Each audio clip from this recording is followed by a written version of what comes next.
Hello दोस्तों, Radhe tutorial में आपका स्वागत है। आज से मैं एडुटेरिया का रैपिड जो सेशन है स्टार्ट कर रहा हूँ। इसमें 50 क्वेश्चन होंगे और 50 बहुत ही बेहतरीन क्वेश्चन होंगे। और ये बिहार पुलिस, बिहार दरोगा, रेलवे, एसएससी जितने भी एग्ज़ाम हैं जिसमें जीके जीएस पूछता है उसमें काफ़ी ये हेल्पफुल साबित होगा। आप ध्यान से सुनिएगा और जहाँ ज़रूरत होगा लिखते जाइएगा। इसमें मैं चारों ऑप्शन का एक्सप्लेनेशन नहीं दूंगा, बस आपको थोड़ा बहुत बताते हुए निकल जाऊंगा क्योंकि ये रैपिड सेशन है। ठीक है, बढ़ते हैं क्वेश्चन नंबर 1 पे। भारत में ऊर्जा क्षेत्र में अक्षय ऊर्जा स्रोत का योगदान लगभग कितना प्रतिशत है? तो अक्षय ऊर्जा स्रोत का जो योगदान है वो 21% है भारत में। ठीक है, अक्षय ऊर्जा 21% है। थर्मल जो है वो 64% है। नाभिकीय ये जो है वो एटॉमिक वाला वो 2% है और हाइड्रो जो है जल वाला 13% है। तो नाभिकीय पूछता है, नाभिकीय ध्यान में रखिएगा, नाभिकीय जो है वो 2% होगा। चैलेंजर गर्त का संबंध किस महासागर से है? तो चैलेंजर गर्त का संबंध जो है वो प्रशांत महासागर से है। चैलेंजर गर्त मेरियाना ट्रेंच का सबसे गहरा स्थान है जो प्रशांत महासागर में स्थित है। हाल ही में मेरियाना ट्रेंच तक पहुंचने वाली प्रथम महिला कैथी सुलीवान बनी है। इसको याद रखिएगा, लिख लीजिएगा कहीं। हाल ही में मेरियाना ट्रेंच तक पहुंचने वाली प्रथम महिला जो बनी है वो कैथी सुलीवान बनी है। क्वेश्चन नंबर 3 पे चलते हैं। बरना तथा मूसी निम्न में से किसकी सहायक नदी है? तो बरना तथा मूसी जो है वो कृष्णा की सहायक नदी है। देखिए जितनी भी नदियां हैं और उसकी सहायक नदियां ये जरूर याद रखिएगा। कावेरी को दक्षिण भारत की गंगा कहा जाता है। नर्मदा, ताप्ती, ये साबरमती हो गया, लूनी हो गया, माही हो गया, ये सब नदियां जो है वो पश्चिम महासागर में जाकर के गिरती है, हिंद महासागर में पश्चिम की तरफ। ये पूछता है क्वेश्चन। अब देखिए क्वेश्चन, ग्रेट सैंडी मरुस्थल किस देश में स्थित है? तो ग्रेट सैंडी मरुस्थल जो है वो ऑस्ट्रेलिया में स्थित है। मरुस्थल से भी काफ़ी क्वेश्चन बनता है तो मरुस्थल भी देख लीजिएगा। जो भी इसमें टॉपिक है वो काफ़ी बहुत ही महत्वपूर्ण क्वेश्चन का सिलेक्शन परवीन सर ने किया हुआ है, तो परवीन सर किए हैं तो थोड़ा देख लीजिएगा। ऑस्ट्रेलिया में स्थित कुछ प्रमुख मरुस्थल हैं, ग्रेट विक्टोरिया, तनामी, गिब्सन और सिम्पसन, जिसमें ग्रेट विक्टोरिया और गिब्सन बहुत ही इंपॉर्टेंट है, वो काफ़ी पूछता है। काली मिट्टी का विस्तार भारत के किस राज्य में सर्वाधिक है? तो काली मिट्टी का विस्तार जो है वो भारत में महाराष्ट्र में सर्वाधिक है। काली मिट्टी को कपासी मिट्टी भी कहा जाता है और काली मिट्टी का दूसरा नाम रेगुर मिट्टी भी है। क्षेत्रफल के दृष्टि से काली मिट्टी का जो विस्तार है वो तीसरे स्थान पे आता है, क्योंकि प्रथम स्थान पे जलोढ़ मिट्टी आता है, सेकंड स्थान पे लाल मिट्टी आता है और थर्ड स्थान पे आता है काली मिट्टी। ठीक है, भारत का प्रधानमंत्री, तो भारत के जो प्रधानमंत्री हैं उनकी नियुक्ति होती है आर्टिकल 74 के तहत। वो आर्टिकल 74 कहता है कि भारत में एक प्रधानमंत्री का पद होगा और आर्टिकल 75 कहता है कि भारत में प्रधानमंत्री होगा जो मंत्रिपरिषद का अध्यक्ष होगा। ठीक है, भारत शासन अधिनियम 1935 द्वारा स्थापित संघ में अवशिष्ट शक्तियाँ किसे प्रदान की गई? तो भारत शासन अधिनियम जो है ये पढ़ लीजिएगा, पिट्स इंडिया एक्ट, ये 1858 का अधिनियम, 1813, 1833, ये जितने भी अधिनियम है ना वो काफ़ी महत्वपूर्ण है। तो उसमें भारत शासन अधिनियम 1935 भी महत्वपूर्ण है। इसमें स्थानीय स्वशासन, ये केंद्र में द्विसदन, ये सब गठन किया गया था और ये गवर्नर जनरल के पास अवशिष्ट शक्तियाँ जो दी गई थी वो गवर्नर जनरल के पास दी गई थी। जवाहरलाल नेहरू ने निम्न में से किस अधिनियम को गुलामी की दस्ता की संज्ञा दी थी? ये भी बहुत इंपॉर्टेंट क्वेश्चन है। भारत शासन अधिनियम 1935 को जवाहरलाल नेहरू ने गुलामी की दस्ता की संज्ञा दी थी। ठीक है, यहाँ कुछ दिया हुआ है। जबकि मदन मोहन मालवीय ने इसे अधिनियम को अंदर से खोखला बताया था। मदन मोहन मालवीय इस अधिनियम को अंदर से खोखला, वहीं पर जवाहरलाल नेहरू इसे गुलामी का दस्ता बताए थे। संविधान के निर्माण के लिए गठित संविधान सभा का प्रतीक चिन्ह क्या था? तो हाथी। संविधान सभा का जो गठन हुआ था वो 9 दिसंबर 1946 को हुआ था, प्रथम बैठक। उस दिन सच्चिदानंद सिन्हा को बनाया गया था जो कि अस्थायी थे। अस्थायी रूप में 11 दिसंबर 1946 को 2 दिन बाद डॉक्टर राजेंद्र प्रसाद को बनाया जाता है और 13 दिसंबर 1946 को ये जो प्रस्तावना वाला पारित हुआ था जो 22 जनवरी 1947 को स्वीकृत किया गया था। संविधान के किस भाग का संबंध केंद्र शासित प्रदेशों के प्रशासन से है? तो संविधान का जो है भाग 8 जो है वो केंद्र शासित प्रदेश से के प्रशासन से संबंधित है। भाग 1 जो है संघ राज्य क्षेत्र है। भाग 2 नागरिकता है। भाग 3 जो है मौलिक अधिकार है। भाग 4 में आइएगा तो नीति निर्देशक तत्व है। भाग 4 के कम मूल कर्तव्य है। भाग 5 संघ हो जाएगा। भाग 6 राज्य। भाग 7 खत्म है। भाग 8 जो है संघ राज्य क्षेत्र हो जाएगा। वही भाग 9 में आइएगा तो पंचायती राज। भाग 9 के क में आइएगा तो नगर पालिका। और भाग 9 के ख में आइएगा तो सहकारी समिति। और भाग 10 में आइएगा तो SC ST। ठीक है। वन्य जीव का संरक्षण निम्न में से किसके अंतर्गत आता है? तो वन्य जीव का संरक्षण जो है वो मौलिक कर्तव्य और राज्य के नीति निर्देशक तत्व तो दोनों में दिया गया है। आर्टिकल 51 के ए में भी दिया गया है और वहीं पे मौलिक राज्य के नीति निर्देशक तत्व में 48 आर्टिकल 48 में वन जीव संरक्षण के बारे में दिया गया है। वन जीव संरक्षण अधिनियम जो है 1972 का है, ये भी ध्यान दीजिएगा। भारत के किस राष्ट्रपति को दार्शनिक राजा कहा जाता है? तो भारत के राष्ट्रपति जो थे डॉक्टर सर्वपल्ली राधाकृष्णन द्वितीय राष्ट्रपति थे और प्रथम उपराष्ट्रपति थे। इन्हें दार्शनिक राजा कहा जाता था। इन्हें धर्मशास्त्र और दर्शन शास्त्र के विद्वान थे और इन्हें काफ़ी नॉलेज भी था इसके ऊपर, इसीलिए इन्हें दार्शनिक राजा कहा जाता था। भारतीय संविधान के किस अनुच्छेद में पंचायती राज संस्थान का प्रावधान है? तो भारतीय संविधान के जो अनुच्छेद 40 है उसमें पंचायती राज संस्थान के बारे में वर्णन है। नीति निर्देशक तत्व जो है उसमें जितने भी अनुच्छेद हैं वो काफ़ी महत्वपूर्ण है, तो एक बार देख लीजिएगा उसको अच्छा से। और इसे गांधीवादी सिद्धांत के अनुरूप भी देखा जाता है। ये भी बोलता है कि किस अनुच्छेद को गांधीवादी के रूप में देखा जाता है, तो आर्टिकल 40 को, क्योंकि ग्राम पंचायत के बारे में वर्णन किया गया है और गांधी जी ग्राम पंचायत, कुटीर उद्योग, इन सभी चीज़ों को बहुत प्रोत्साहित करते थे। यदि पंचायत को भंग किया जाता है तो उसका चुनाव कितने समय के भीतर करवाया जाना चाहिए? तो 6 माह के भीतर। आर्टिकल 243 के जो के है वो निर्वाचन से ही संबंधित है। ठीक है। और ई बोलता है, आर्टिकल 243 की ई जो बोलता है कि यदि पंचायतों की अवधि 5 वर्ष पूरा होने से पूर्व ही किसी कारण बस भंग कर दिया जाता है तो विघटन की तारीख से 6 माह की अवधि के समाप्ति में पूर्व चुनाव कराना अनिवार्य होता है। पंचायत जो है वो पंचायती राज 2 अक्टूबर 1959 को सबसे पहले राजस्थान के नागौर जिला में लागू हुआ था। उसके बाद ये आंध्र प्रदेश में दूसरा राज्य 11 अक्टूबर को।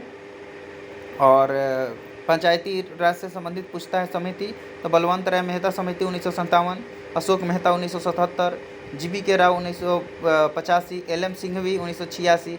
LM सिंघवी समिति जो थे उनके सिफारिश पर ही पंचायती राज को संवैधानिक बनाया गया था। ठीक है। अब पंचायती राज अधिनियम 73वीं संविधान संशोधन 1992 के तहत 1993 में इसको जोड़ दिया गया था।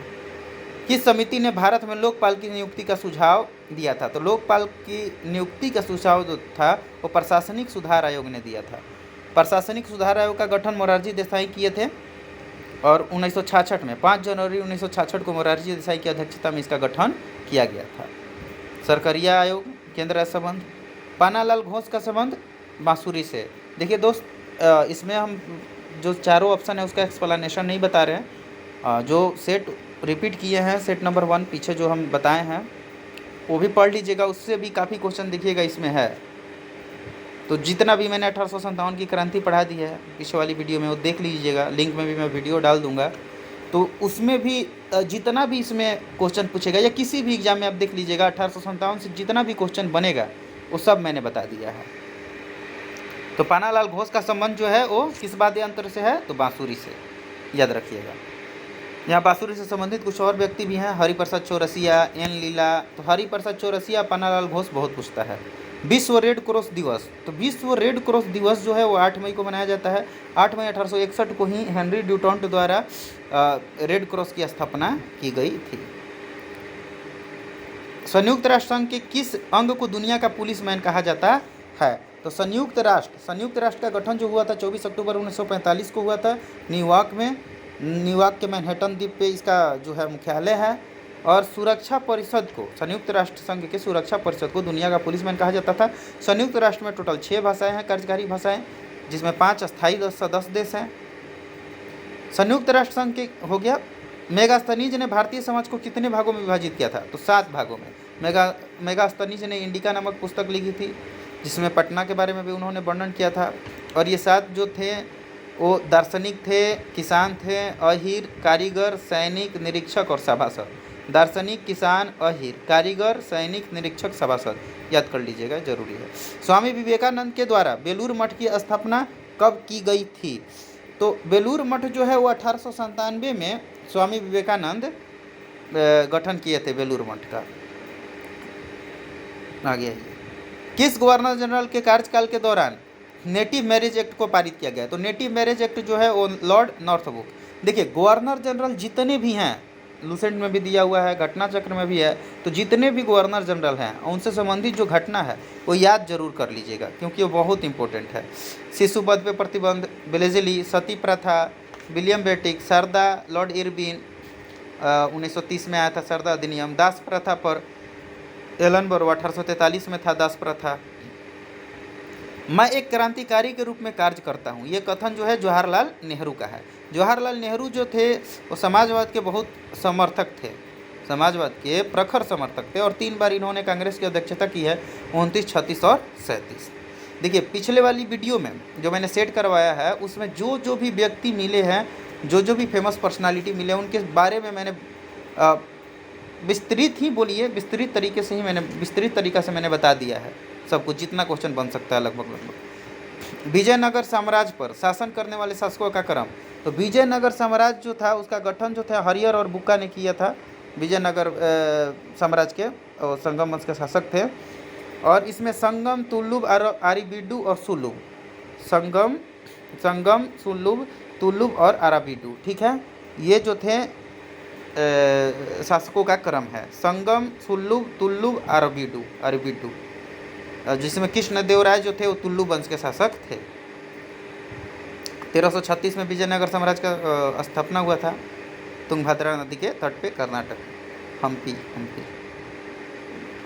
निम्नलिखित में से किस मुगल शासक ने हिंदू मंदिरों को तोड़ने का आदेश दिया? तो औरंगजेब को जिंदा पीर भी कहा जाता था, और जो बहुत ही खतरनाक ये कट्टर धर्मपंथी था, ये एकदम कट्टर धर्म को लेकर के एकदम कट्टर था।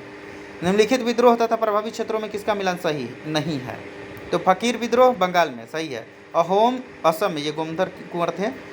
चुआर विद्रोह जो हुआ था पश्चिम बंगाल में हुआ था, ना कि झारखंड में। तेभागा बंगाल में, तो ये थोड़ा देख लीजिएगा। कुका पंजाब में, ये देख लीजिएगा, क्योंकि विद्रोह जितने भी हैं लुसेंट में दिया हुआ है, उससे ज़्यादा नहीं पूछता है। बीपीएससी का भी एग्ज़ाम मैंने दिया है, उसमें भी लुसेंट में जो दिया है उतना ही पूछता है। 1857 की क्रांति को लखनऊ में दबाने वाला ब्रिटिश नायक, देखिए 1857 की क्रांति पढ़िएगा, मैंने ये सब बता दिया है।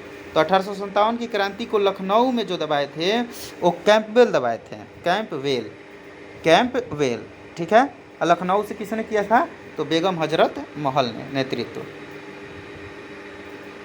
किस सिख गुरु ने गुरुमुखी लिपि का आरंभ किया था? तो गुरुमुखी लिपि जो आरंभ किए थे गुरु अंगद। 10 गुरु का नाम याद कर लीजिएगा, गुरु नानक, गुरु अंगद, गुरु अमरदास, गुरु रामदास, गुरु अर्जुन देव, गुरु हरगोबिंद, गुरु हरराय, गुरु हरकिशन, गुरु तेग बहादुर, गुरु गोविंद सिंह, ऐसे हैं 10 नाम याद कर लीजिएगा, ठीक है। आदि ग्रंथ, जिसमें आदि ग्रंथ की रचना गुरु गोविंद सिंह, ये गुरु अर्जुन देव ने किया था। अकाल तख्त का गुरु हरगोबिंद, खालसा पंथ गुरु गोविंद सिंह। सिख धर्म तो काफ़ी इंपॉर्टेंट चैप्टर है। मैं कोशिश करूंगा कि आगे से कोई टॉपिक वाइज ही वीडियो बनाऊं, एक एक टॉपिक डाल दिया करूंगा। गांधी इरविन पैक्ट कब हुआ था, जिसे दिल्ली समझौता के नाम से भी जाना जाता है? तो 5 मार्च 1931 लॉर्ड इरविन के शासनकाल में ये हुआ था। महात्मा गांधी और इरविन के बीच में ये हुआ था। और इसमें ये कहा गया था कि आप सविनय अवज्ञा आंदोलन जो 6 अप्रैल 1930 को स्टार्ट हुआ था उसको बंद कर दीजिए। और इसमें ही इरविन बोले थे कि आप द्वितीय गोलमेज सम्मेलन उस टाइम हो रहा था कि चलिए द्वितीय गोलमेज सम्मेलन में भाग लीजिए, और गए थे, लेकिन रिजल्ट कुछ नहीं मिला वहाँ पे। यूएनडीपी ने अपनी पहली मानव विकास रिपोर्ट कब जारी किया था? तो 1990 में। यूएनडीपी के जो संस्थापक थी वो महबूब उल हक थी, महबूब उल हक। दी थर्ड पिलर पुस्तक के लेखक, तो जो दी थर्ड पिलर पुस्तक के लेखक जो हैं वो आरबीआई के भूतपूर्व गवर्नर जो थे रघुराम जी राजन हैं, इन्होंने ही पूर्व गवर्नर, इन्होंने ही लिखा था इस पुस्तक को। आल्प्स पर्वत के विस्तृत क्षेत्र से संबंधित कौन देश है? तो इसके जो देश हैं वो फ्रांस और स्विट्जरलैंड, फ्रांस और स्विट्जरलैंड दोनों देशों में आल्प्स पर्वत का विस्तार है। धान से निकलने वाली गैस कौन सी है? तो धान से निकलने वाली गैस जो है वो मीथेन गैस है, और मीथेन गैस का फार्मूला जो होता है वो CH4 होता है। सिगरेट वाला लाइटर में ब्यूटेन होता है, तो देख लीजिएगा गोबर गैस में भी मीथेन ही पाया जाता है। निम्नलिखित में से किस ऊष्मा का सबसे अच्छा चालक है? तो ऊष्मा का सबसे अच्छा चालक पारा है, और सबसे ज़्यादा विशिष्ट ऊष्मा जो होता है वो पानी का होता है, तो ये भी याद रखिएगा।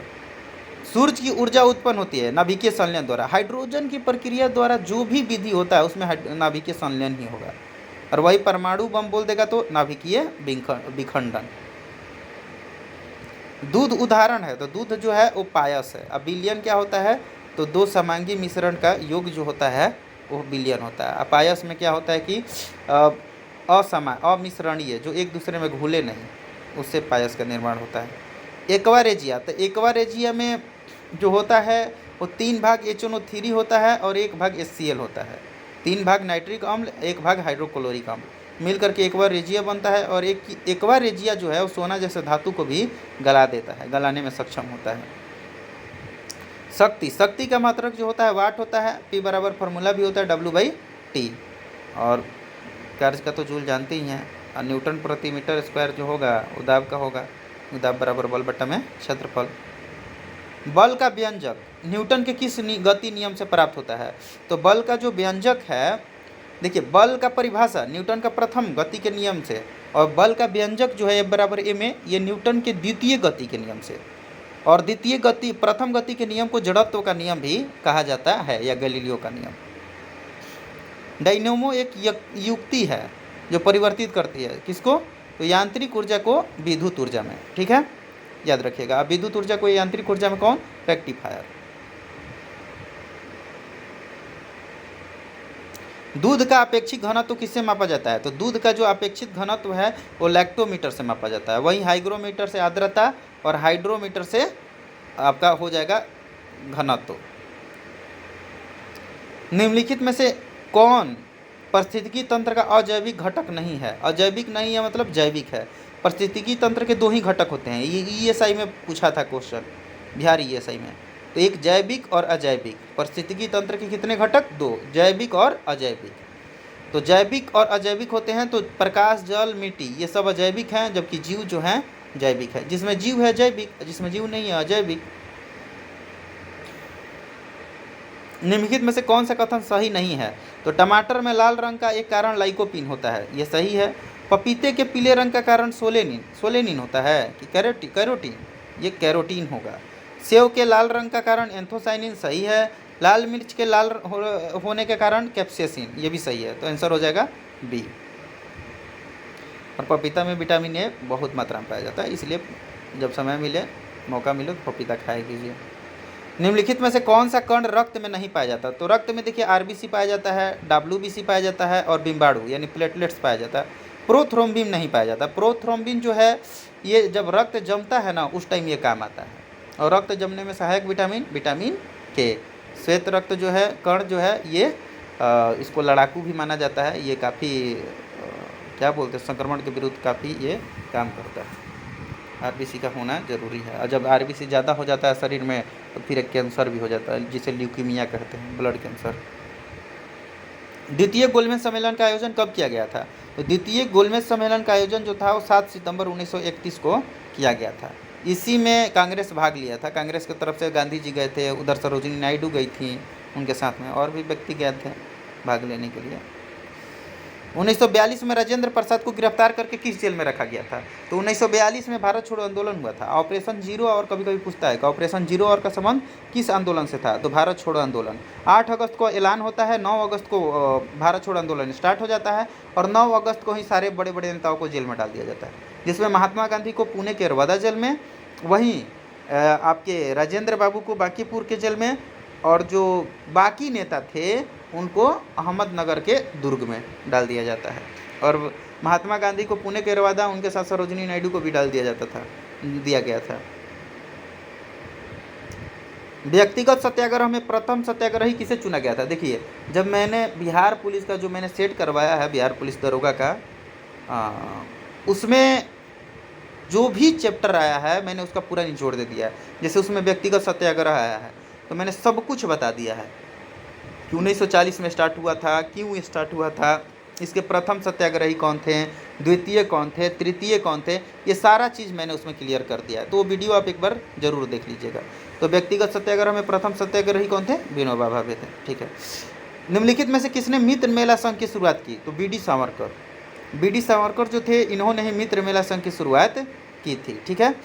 और ये जो 1899 में इसकी उन्होंने शुरुआत की थी। ये चल करके आगे चल करके अभिनव भारत बन गया, जिसका गठन 1904 में हुआ था अभिनव भारत का, और यही किए थे। वर्तमान में कितने कंपनियों को क्रमशः महारत्न तथा नवरत्न का दर्जा प्राप्त है? ये कुछ पुराना डाटा है, इसमें 12 हो जाएगा अब महारत्न है, और 14 जो है वो नवरत्न है। ठीक है। ये एक REC जो कंपनी है ये 12वीं कंपनी है जो महारत्न कंपनी बनी है। रूरल इलेक्ट्रिफिकेशन सर्टिफिकेट करके है corporation, rural electrification corporation REC, याद रखिएगा। तो कितना हो जाएगा? महारत्न हो जाएगा 12 और नवरत्न हो जाएगा 14। ग्लाइकोलाइसिस में परिवर्तन होता है, मतलब किस में परिवर्तन होता है? तो ग्लूकोज और पायरुविक अम्ल में। ठीक है, इसको याद रखिएगा। देखिए, एक होता है ऑक्सीशोषण, एक होता है अनऑक्सीशोषण। तो ऑक्सीशोषण जो होता है माइटोकॉन्ड्रिया में संपन्न होता है, ऑक्सीजन की उपस्थिति में जो हो वो ऑक्सी, जो ऑक्सीजन की अनुपस्थिति में हो तो अनऑक्सी। ऑक्सीशोषण के ही दौरान क्रेब्स चक्र का निर्माण होता है जिसमें 36 ATP का अणु बनता है, और अनऑक्सीशोषण जो होता है वो ग्लाइकोलाइसिस में ही होता है अनऑक्सी, और इसके तहत 2 ATP का निर्माण होता है, कुल मिलाकर के 38 ATP बनता है।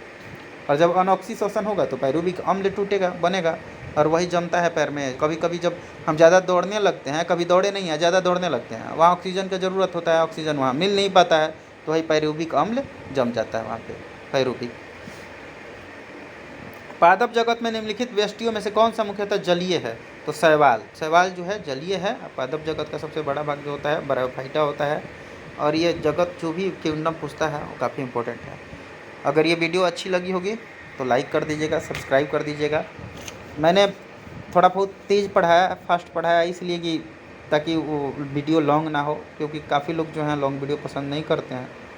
तो मैंने कोशिश किया है कि 50 क्वेश्चन जो है कम समय में मैं पूरा करवा दूँ। ऐसे भी ये रैपिड सेशन था। मैं उम्मीद करता हूँ कि काफ़ी आपको अच्छा लगा होगा। तो अगर आपको अच्छा लगा होगा तो सब्सक्राइब कर दीजिएगा और शेयर कीजिएगा ज़्यादा से ज़्यादा। धन्यवाद।